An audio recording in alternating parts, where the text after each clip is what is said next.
moving forward with an official impeachment inquiry of this call made July 25th between President Trump and Ukraine's president.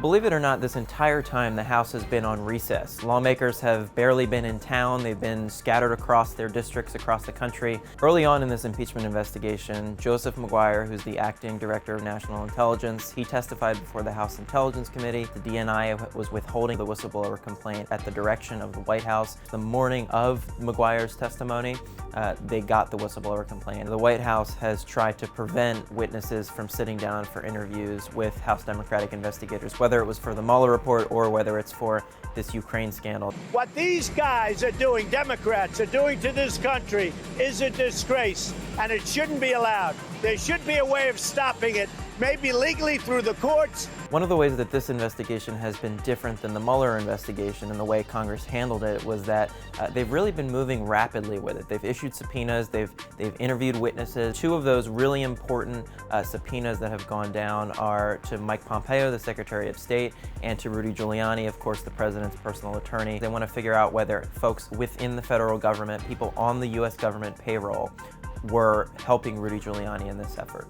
I never talked to a Ukrainian official until the State Department called me and asked me to do it.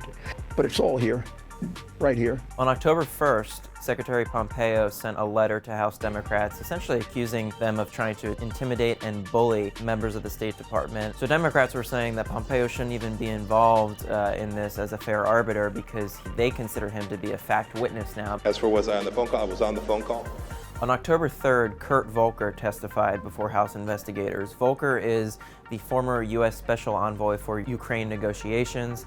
He was someone who was in contact with Rudy Giuliani while he was on the ground in Ukraine. Volcker turned over volumes and volumes of text messages. One of those text messages suggested that a meeting between President Trump and President Zelensky in Washington was contingent upon President Zelensky launching an investigation into the president's political enemies. That same day, the president stood on the South Lawn of the White House and called on China should start an investigation into the Bidens. On October 4th, the Inspector General for the Intelligence Community, Michael Atkinson, met with the House Intelligence Committee behind closed doors, and that was a really important hearing because it gave lawmakers an opportunity to hear from Atkinson about how he went about corroborating the details of the whistleblower's complaint.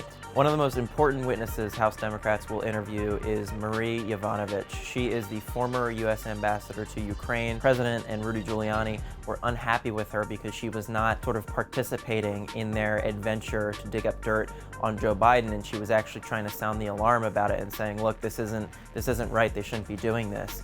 The Trump administration tried to block her testimony, but when they did, the House issued a subpoena, and on Friday morning, she showed up. The State Department tried to prevent Gordon Sondland, the U.S. ambassador to the European Union, from testifying too. He actually flew from Brussels to Washington the day before his deposition, only to be told at 12:30 a.m. the night before that the State Department was blocking him from sitting down for a deposition.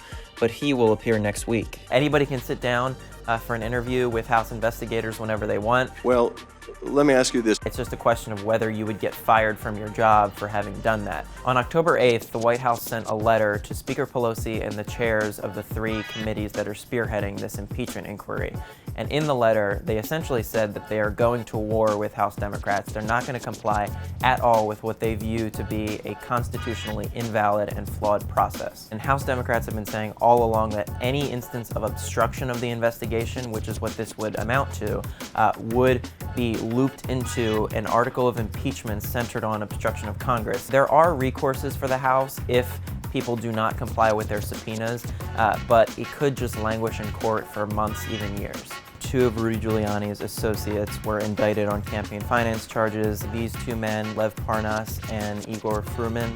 See you in Ukraine soon. They were the people who were essentially on the ground for Rudy Giuliani in Ukraine as he was trying to dig up dirt on Joe Biden to the president's benefit. What's been notable about this process is that the president hasn't really focused his defenses on the substance of his July 25th phone call with the Ukrainian president. Instead, he and his defenders have been focused on sort of the process of how House Democrats have been lodging this impeachment inquiry and how they've been conducting it. They know they can't win the 2020 election, so they're pursuing the insane, impeachment witch hunt. I've been going through it now.